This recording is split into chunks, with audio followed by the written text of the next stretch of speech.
Maria Sueli Lanza, eu sou médica ginecologista obstetra, trabalho na área há aproximadamente 27 anos, atendo aqui no consultório na Rua Zoroastro Paz e atuo como obstetra e ginecologista na maternidade do Hospital Nossa Senhora das Graças.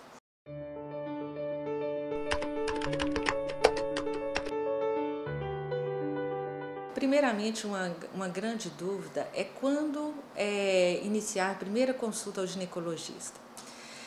Bom, normalmente a primeira consulta ela deve acontecer por volta dos 12, 13 anos de idade. É muito comum as mães trazerem as pacientes ao consultório após o início da primeira menstruação, a menarca, né?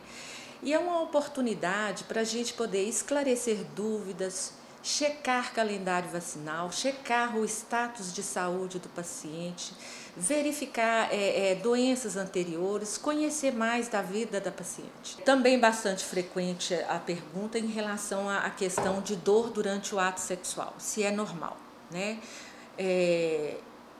Normal não é, né? Dor no ato sexual não é normal e a gente tem que dar ouvidos à paciente e levar a sério realmente essa queixa, porque por trás disso pode estar associada a outras patologias que podem levar a essas alterações. Muitas vezes a gente tem que questionar se o evento é frequente, se acontece em todas as relações, se é ocasional ou se é dependente de determinadas posições. Muitas vezes, as causas mais frequentes de dor no ato sexual, que é chamado de dispareunia, pode ser na paciente pós-menopausada, a gente percebe um ressecamento da mucosa vaginal, onde você tem uma baixa da lubrificação. Então, a relação sexual ela passa a ser mais traumática e dolorosa. E tem formas de você aliviar essa alteração nessa fase da vida. Muitas vezes também a paciente jovem reclama da falta de lubrificação. A lubrificação vaginal ela é dada durante a fase de excitação no processo da sexualidade. Então, você tem que ter as preliminares bem elaboradas para você ter o processo de lubrificação e aí a relação acontecer de forma menos traumática. Outras patologias que podem levar à dor durante o ato sexual são as vulvovaginites, infecções vaginais, infecções dermatológicas da vulva, que podem provocar estreitamento e estenose do canal cervical, que devem ser tratadas de forma específica. Muitas vezes também você tem problemas psíquicos, né? O vaginismo associado a alterações emocionais, quadros depressivos, que restringe a paciente nessa esfera. Então é importante você ouvir, examinar e estabelecer diagnósticos e tratar de acordo com cada patologia. No nosso meio também, muito frequente e que é bem valorizado, a dor durante o ato sexual causada pela endometriose, né, que é muito frequente, causa bastante dor. A endometriose ela é a presença de células endometriais. As células endometriais são as células que revestem a cavidade uterina e que são descamadas durante a menstruação, o processo de menstruação. Quando você tem proliferação dessas células fora da cavidade endometrial, ela recebe o nome de endometriose. E a endometriose ela pode estar localizada em qualquer local do trato genital.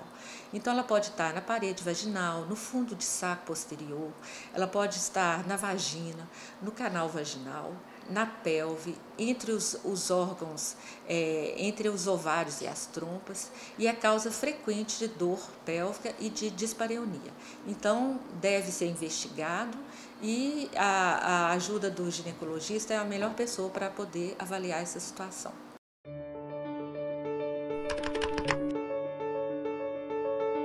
Quando preocupar com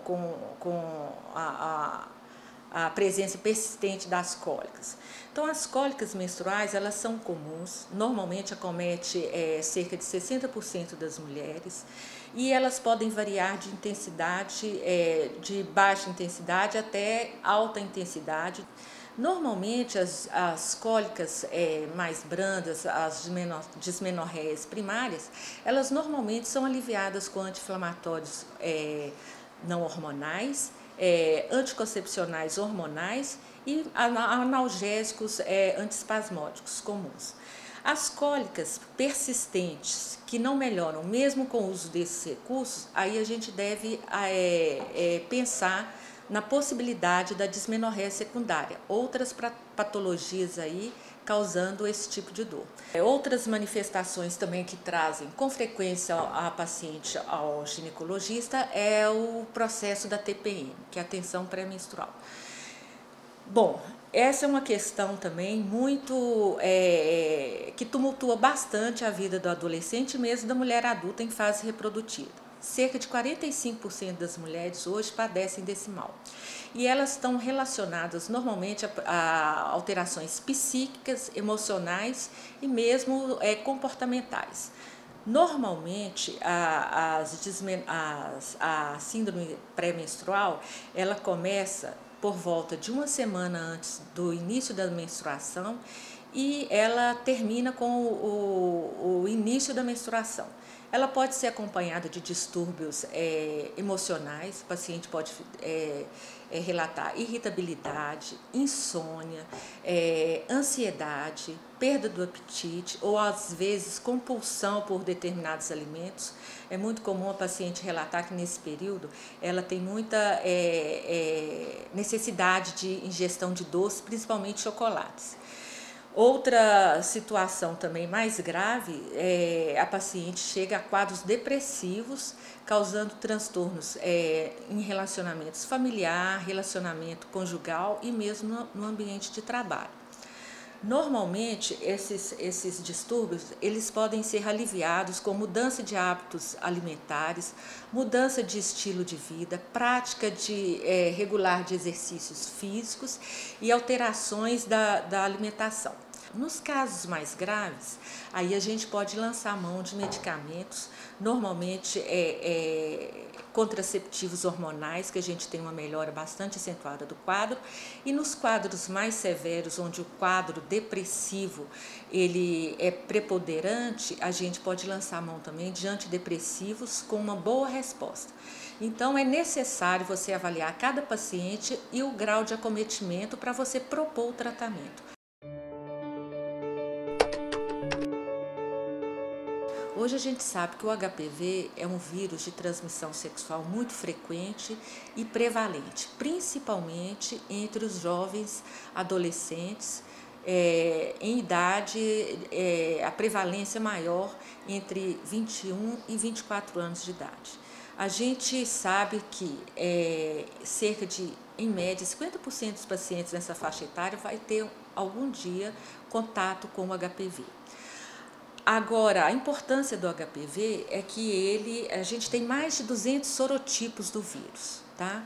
Cerca de 40 subtipos infectam o homem, né, o trato genital feminino e masculino, e desses 40 a gente tem cerca de 20 sorotipos que são chamados HPV oncogênicos. O que vem a ser isso? O HPV oncogênico é um vírus que ele está envolvido na patogênese do câncer de colo de útero. Hoje a gente sabe que o câncer de colo de útero é uma doença de transmissão sexual, é uma doença prevenível. Então, a infecção pelo HPV é o principal causador dessa patologia, né?